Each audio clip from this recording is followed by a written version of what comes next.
और जी सब बढ़िया लग रहा है, सब मजे में होंगे। और आज हम लोग जो स्टार्टिंग किए हैं, जीएसटी काउंसिल क्या है, इसका आर्टिकल है आर्टिकल नंबर 279 कैपिटल ए। आज हम लोग इस पे डिस्कस करेंगे, ठीक है। कल मैंने जानबूझ करके इस जो पिछली वीडियो थी, the journey of GST in India, GST की भारत यात्रा पार्ट 3, तो पार्ट 3 में मैंने इसीलिए होल्ड कर दिया था जीएसटी काउंसिल के बारे में जानने के लिए कि इस पे थोड़ा सा हम ज्यादा समय देंगे। तो अगर आप लोगों के पास टाइम है तो मेरे साथ बनिए, इस वीडियो को देखिए, अदरवाइज एंजॉय करिए। मेरे साथ वही लगिए जो पूरी वीडियो को देखिएगा, आधी अधूरी वीडियो देखने के बाद आपको कंसेप्ट क्लियर नहीं होंगे। तो आज हम लोग जानेंगे जीएसटी के बारे में। ये जो 4 लेक्चर आज मैं इसे खत्म करेंगे, और ये 4 लेक्चर सिर्फ और सिर्फ बेसिक जीएसटी का जो कंसेप्ट है उसके लिए है ये चारों। फिर आगे हम बनाएंगे अब सप्लाई वाले में, जो सप्लाई की मीनिंग में प्लेस ऑफ सप्लाई वगैरह के बारे में जो जानकारी लेंगे, जो हम लोग रीड करेंगे सीखेंगे, वो नेक्स्ट वीडियो में। तो जीएसटी काउंसिल क्या है, इसके बारे में कौन कहता है, ये हम लोग अभी चलिए देख लेते हैं कि क्या है जीएसटी काउंसिल, ठीक है ना। तो चलिए हम आगे बढ़ते हैं। मैं हूं राम प्रकाश गौतम और मेरे साथ आप लोग लगे लगिए, ठीक है। नींद आ रही तो सो जाना भाई, लेकिन जो मेरे तरह हो ना टाइम पास करने वाले, वो आ जाओ, टाइम पास करते हैं, ठीक है। तो अब हम जानेंगे जीएसटी काउंसिल। जीएसटी काउंसिल के बारे में क्या है, सबसे पहले मैंने आप लोगों को बताया था अभी तक के सारे वीडियोज में, और स्पेशली कल का जो वीडियो था, जो पार्ट 3 था अपना जीएसटी का, उसमें हमने आपको बताया था कि इंडिया में सबसे सुप्रीम लॉ क्या है। क्या है सुप्रीम लॉ, कौन है सुप्रीम, कौन कानून बनाएगा, प्रधानमंत्री बनाएंगे, राष्ट्रपति बनाएंगे, मुख्यमंत्री बनाएंगे, कौन बनाएंगे। भारत में कुछ भी होगा तो भारत का सुप्रीम जो पावर है ना, वो कॉन्स्टिट्यूशन ऑफ इंडिया है। और इस कॉन्स्टिट्यूशन ऑफ इंडिया का जो 101st अमेंडमेंट हुआ था ना 2016 में, उसमें अमेंडमेंट हुआ था, और वहां पे आया था एक आर्टिकल 279 कैपिटल ए, ठीक है।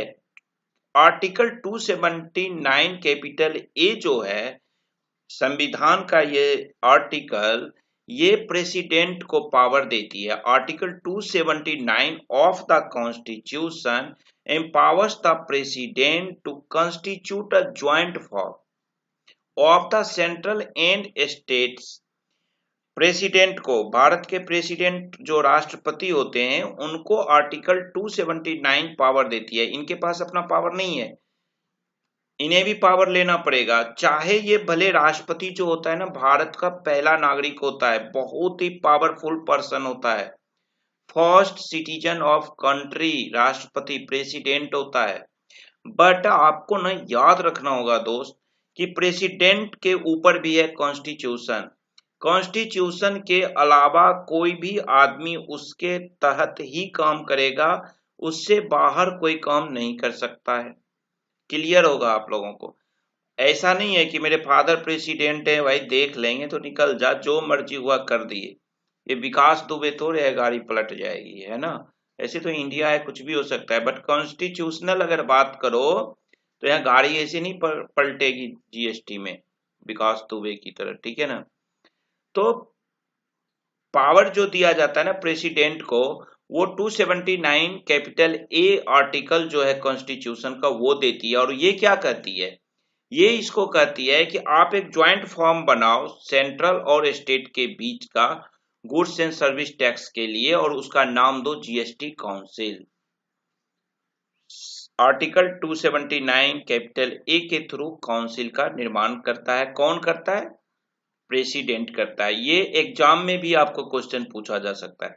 अच्छा एक चीज बता दो, इस वीडियो को कौन कौन लोग देख रहे हो, देखो अपना टाइम आप लोग वेस्ट मत करना। ये जो जीएसटी काउंसिल के बारे में बात करूंगा ना, ये मोस्टली स्टूडेंट वगैरह देखना। अगर कोई अकाउंटेंट हो, बैंक में काम कर रहे हो या कहीं और करे, तो वहां पे नॉलेज के लिए देख लेना वीडियो। बट स्टूडेंट जो सीए इंटर वगैरह की कोर्स कर रहे हैं, या फाइनल के भी बच्चे देख सकते हो जिन्हें ये देखना हो। बट बेनिफिशियल है स्टूडेंट को लिए ही, सिर्फ अकाउंटेंट वगैरह को कोई फायदा नहीं है, वो बस रिटर्न भरना सीख लो वही काफी है। हाँ, बैंकर्स वगैरह हो या जीएसटी प्रैक्टिशनर हो या आप ट्यूशन वगैरह पढ़ाते हो, टीचर वगैरह हो, तो इस वीडियो को कंप्लीट देखना, इजीली देखना, अस्थिर से देखना, शांति से देखना। ये वीडियो आपके लिए बेनिफिशियरी है। और ये बेनिफिशियल इसलिए भी है कि सपोज करो बैंकर हो और कोई बंदा तुम्हें टकरा गया जीएसटी का नॉलेज वाला, कुछ पूछना शुरू कर दिया तो तुम्हारे साथ दिक्कतें हो जाएगी, तो इसलिए नॉलेज के लिए जान लो, ठीक है। नेक्स्ट हम जानते हैं कि जो प्रेसिडेंट जब जीएसटी काउंसिल बना देता है, तो जो अपना इंडिया में जीएसटी काउंसिल है, उसका जीएसटी काउंसिल से रिलेटेड जितने भी प्रोविजंस आए थे, वो लागू कब से हुआ था, इनफोर्स में कब आया, 12 सितंबर 2016 को। Provision relating the GST council came into force on 12 सितंबर 2016।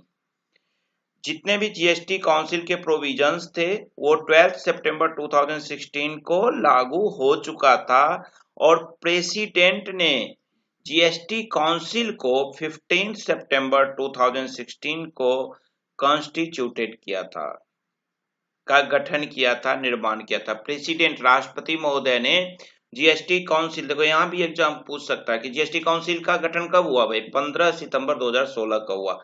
इसके प्रोविजंस कब से इफेक्टेड हो गए, इसके प्रोविजंस जो हैं 12 सितंबर 2016 से अप्लीकेबल हो गए थे। अब जानते हैं काउंसिल का जो रूपरेखा है, काउंसिल का जो स्ट्रक्चर है। सबसे पहले जान लो, भारत का जो फाइनेंस मिनिस्टर होता है, जैसे पहले क्या थे, जेटली साहब थे।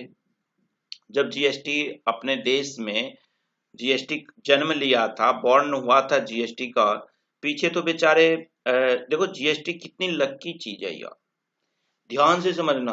अब सब कहेगा कि मैं मंत्री ही बन जाऊं। जीएसटी में लक की बात देखो, जो हमारे पिछले राष्ट्रपति महोदय थे प्रणब मुखर्जी, दो स्टोरी इस पे ध्यान रखना है। जीएसटी को लाने में एक प्रणब मुखर्जी विद्वान आदमी थे, नो डाउट, और प्रणब मुखर्जी साहब जीएसटी को लाने की सारी कोशिशें कर ली, बट जब कांग्रेस की सरकार थी तो विपक्ष में भाजपा थी। भाजपा वालों ने कहा जी ना, नहीं ला सकता हूं मैं, बेकार है जीएसटी, कुछ है ही नहीं, ठीक है। और देखो क्या बन गए थे, प्रणब मुखर्जी साहब राष्ट्रपति बन गए, राष्ट्रपति बन गए जीएसटी के टाइम पे। उससे पहले एक और वित्त मंत्री थे, उन्होंने पहले पहले इसकी घोषणा कर दी थी जीएसटी के लिए कि जी जीएसटी को मैं लाऊंगा, जीएसटी इतने तारीख से अप्लीकेबल होगा। उन्होंने तो यहां तक कह दिया था कि भैया मैं जीएसटी को ला रहा हूं और मैं जीएसटी को भारत में चलाऊंगा, जी जीएसटी आना है, अब अप्लीकेबल मैं कर दूंगा जीएसटी का। लेकिन उस समय वो कौन थे, पी चिदम्बरम साहब थे, जो उस समय के केंद्रीय वित्त मंत्री फाइनेंस मिनिस्टर थे, पी चिदम्बरम साहब।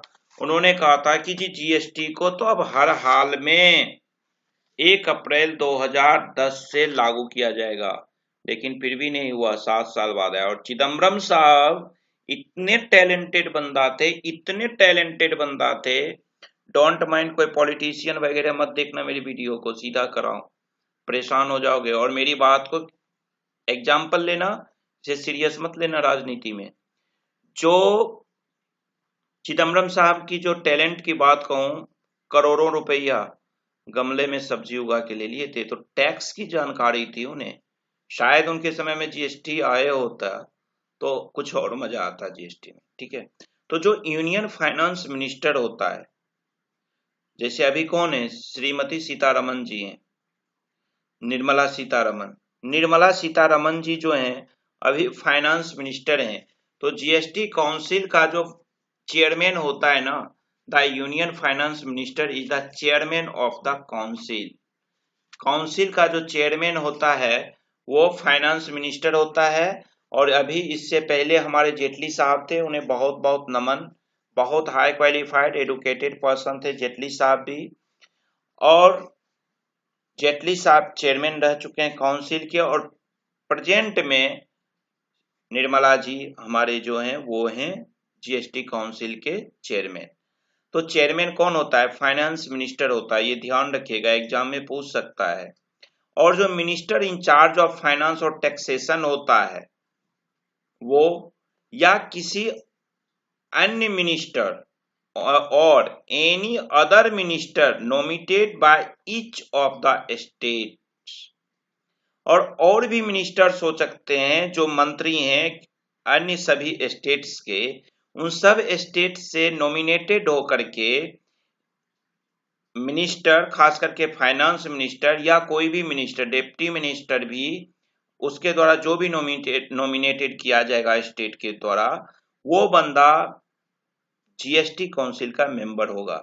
इसके साथ साथ यूटी, यूनियन टेरिटरी का भी मिनिस्टर जीएसटी काउंसिल का मेंबर होगा, लेकिन यूनियन टेरिटरी को अपना लेजिस्लेचर होना चाहिए।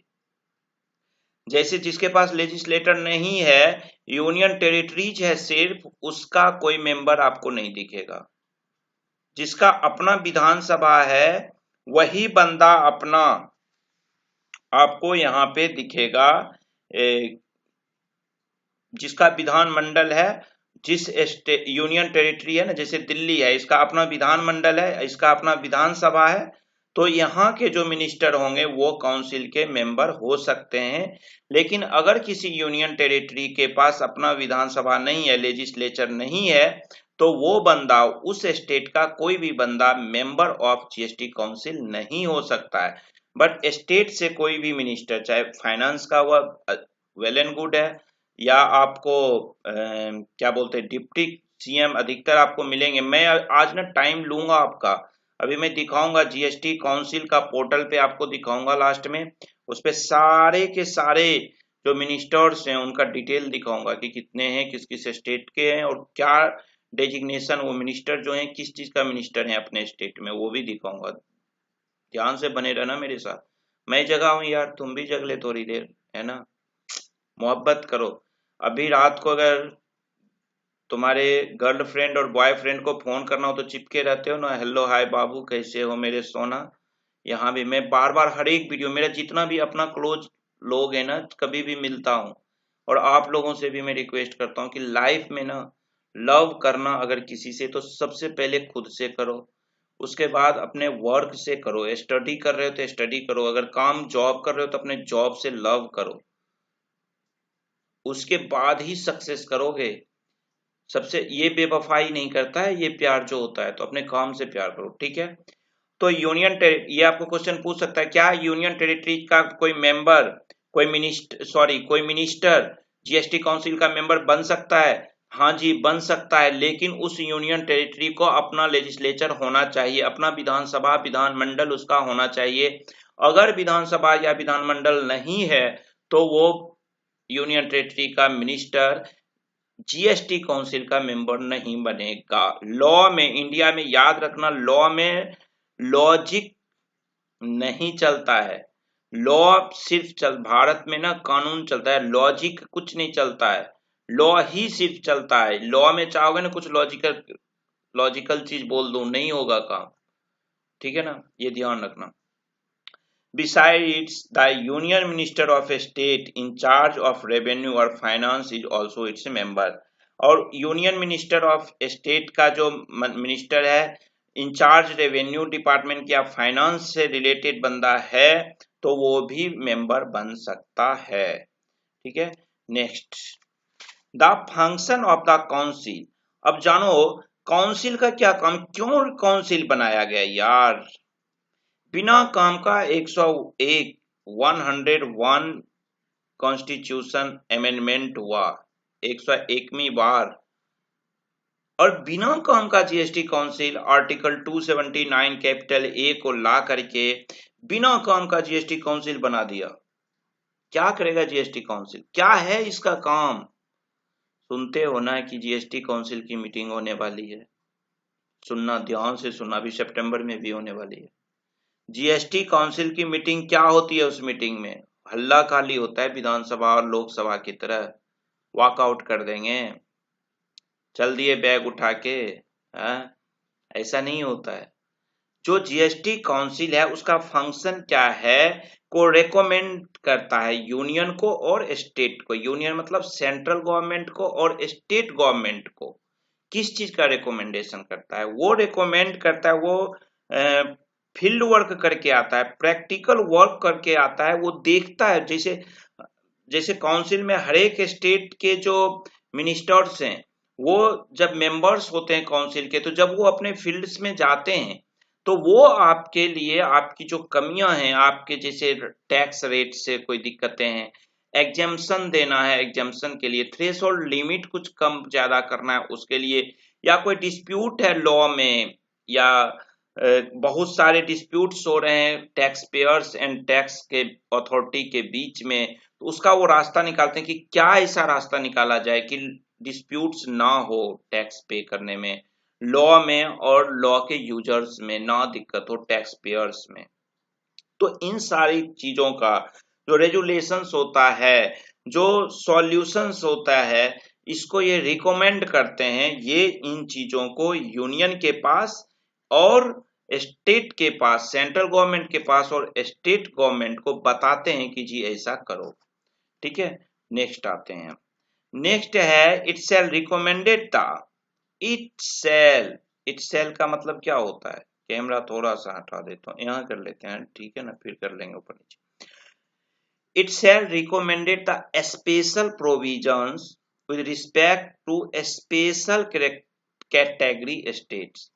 इट शैल, यहाँ पे समझना, इट शैल, इट का मतलब क्या है, इट का मतलब हो गया काउंसिल, जीएसटी काउंसिल।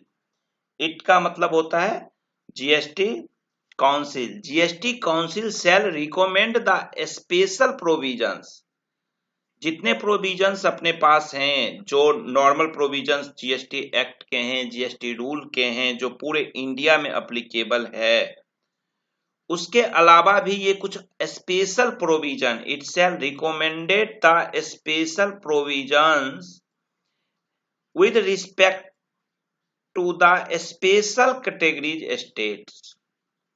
जो ये काउंसिल है, ये काउंसिल क्या करती है, कुछ स्पेशल प्रोविजंस को रिकमेंड करती है, ताकि किसके लिए रिकमेंड करती है, कुछ स्पेशल कैटेगरीज के स्टेट्स हैं, ये स्पेशल कैटेगरी के स्टेट्स हैं, इनके लिए कुछ स्पेशल तरह की प्रोविजंस लेके ये आते हैं, ताकि उन स्टेट्स को ग्रो करने में दिक्कतें ना हो।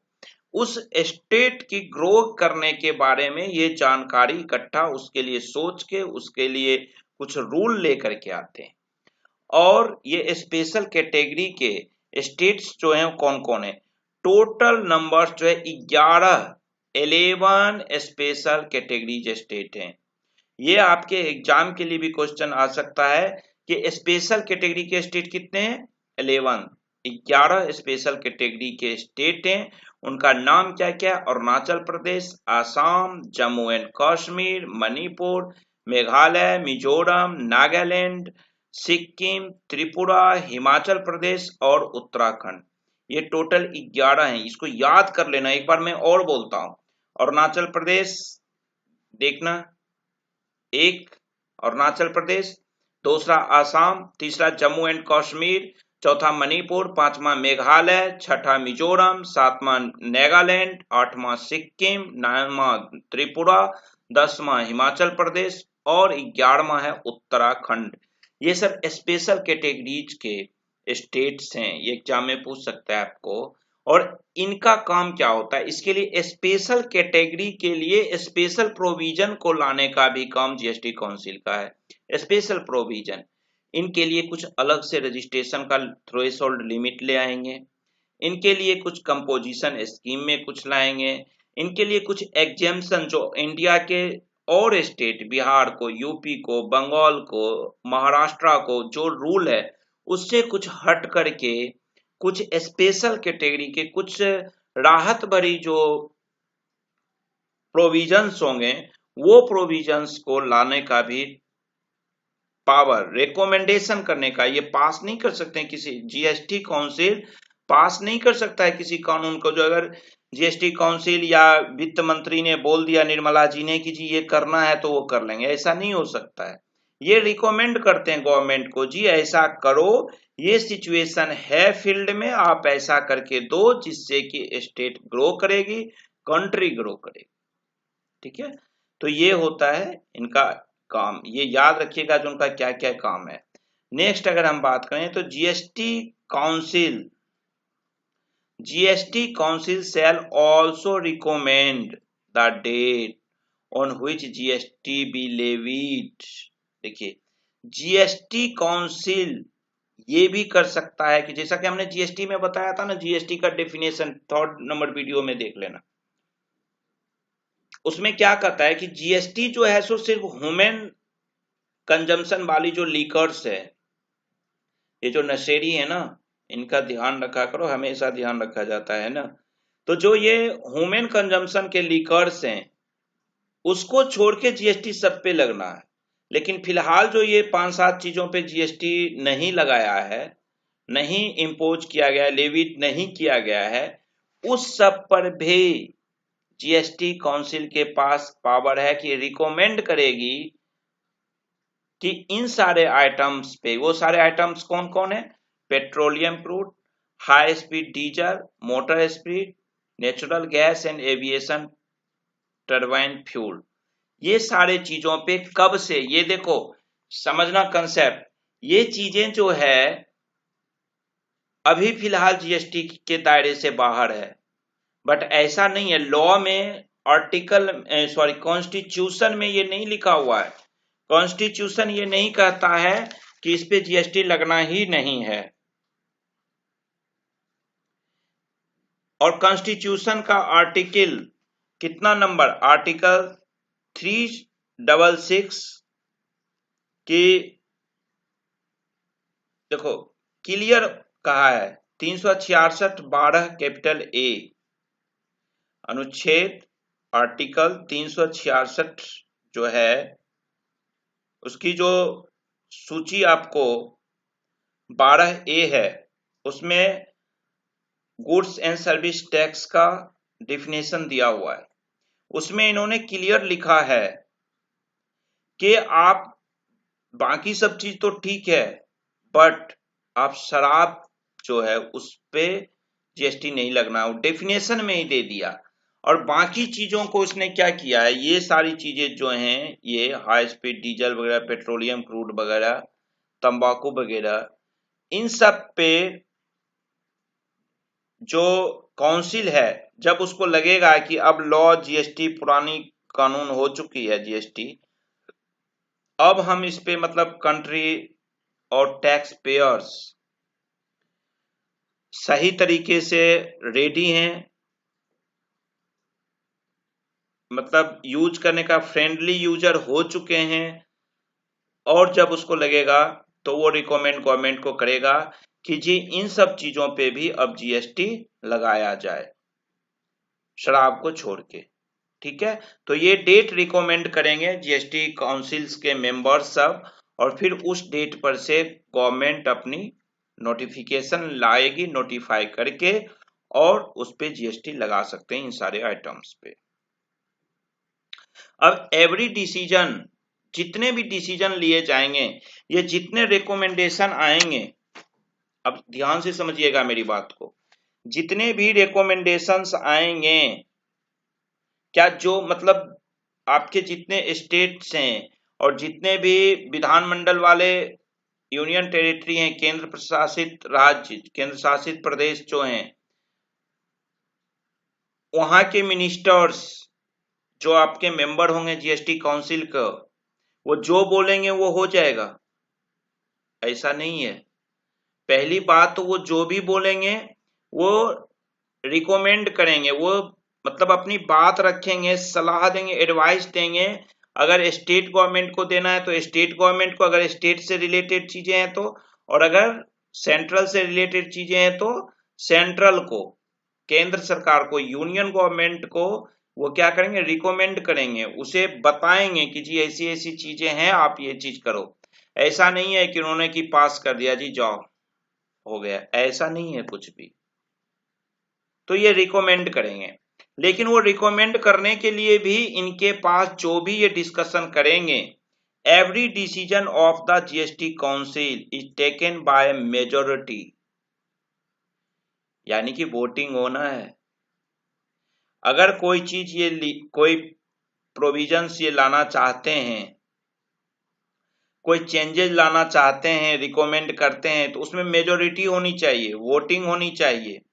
और वो वोटिंग क्या होगा कि जितने भी मेंबर्स, जिस दिन भी वोटिंग होगा, जिस टॉपिक पे वोटिंग होना है, उसमें जितने भी मेंबर्स प्रेजेंट हैं काउंसिल में और जो उन्होंने वोटिंग दिया, वो टोटल 3/4 से कम नहीं होना चाहिए। जितने टोटल लोग हैं उपस्थित, प्रेजेंट है काउंसिल में, और जितना वोट दिया गया, उसका जो वेटेज है वोट का, वो वोट का वेट जो है 3/4 होना चाहिए। अब 3/4 में जो सेंट्रल का वेटेज है, सेंट्रल का वेटेज है इसमें 1/3 ऑफ टोटल वोट्स, और जो स्टेट्स हैं, जो केंद्र सरकार है, उसको 3/4 में क्या है, 3/4 में 1/3, 3/4 में 1/3 जो है वो किसका होना चाहिए, केंद्र सरकार की तरफ से वोटिंग, और स्टेट गवर्नमेंट की तरफ से आपको 2/3 टोटल वोट का कास्ट होना चाहिए। तभी जा करके वो चीज रिकमेंड किया जाएगा, और फिर गवर्नमेंट को लगी रिकमेंडेशन से, अगर गवर्नमेंट सही लगा, उसको गवर्नमेंट को लगता है कि ये सही चीजें हैं, तो वो उसे नोटिफाई करके ला सकता है। ठीक है ना। अब मैं आपको दिखाता हूं, एक बार काउंसिल की बात करते हैं हम लोग। इसके काउंसिल की बात हम लोग एक बार करते हैं।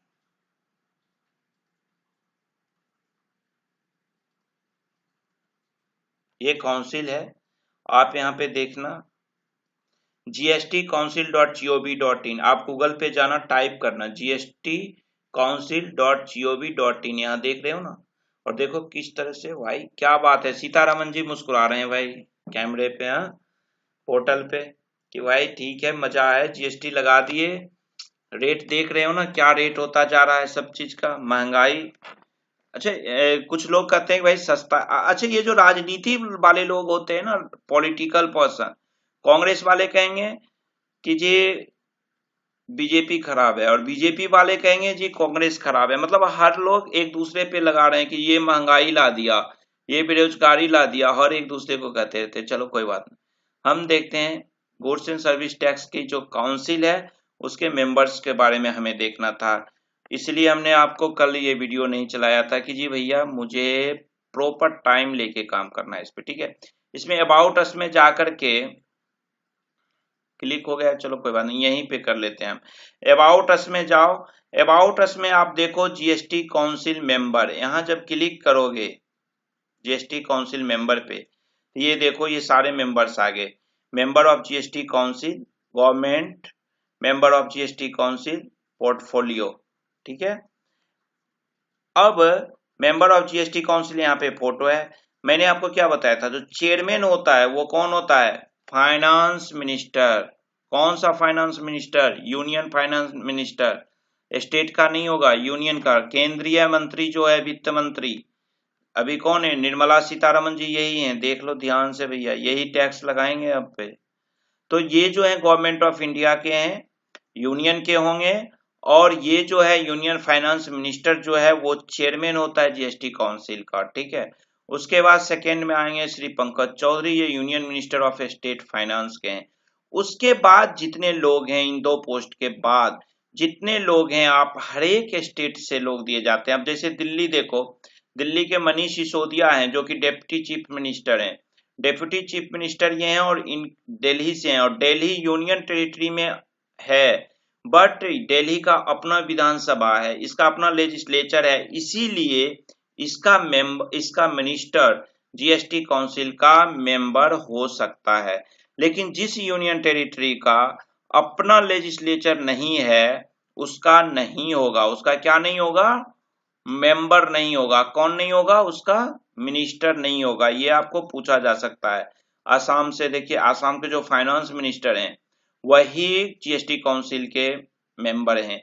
तो इस तरह से बहुत सारे डिप्टी चीफ मिनिस्टर हैं, गुजरात के, हरियाणा के, UT of Jammu and Kashmir, union territory Jammu and Kashmir है, लेकिन इसका अपना मुख्यमंत्री है ना, महबूबा, वो मेरी महबूबा थे ना, जब जीएसटी आया था, इनके चक्कर में जीएसटी वहां लेट अप्लीकेबल हुआ था, दिक्कतें हुई थी ना। 1 जुलाई 2017 को वहां पे जीएसटी अप्लीकेबल नहीं हुआ था, फिर मोदी जी महबूबा जी को मनाए थे। झारखंड स्टेट है, कर्नाटका स्टेट है, वहां के minister of home affairs, law and के जो हैं वो लॉ मिनिस्टर, जो होम अफेयर्स मिनिस्टर जो हैं श्री बासवाराज बॉम्बे, ये हैं जीएसटी काउंसिल के मेंबर।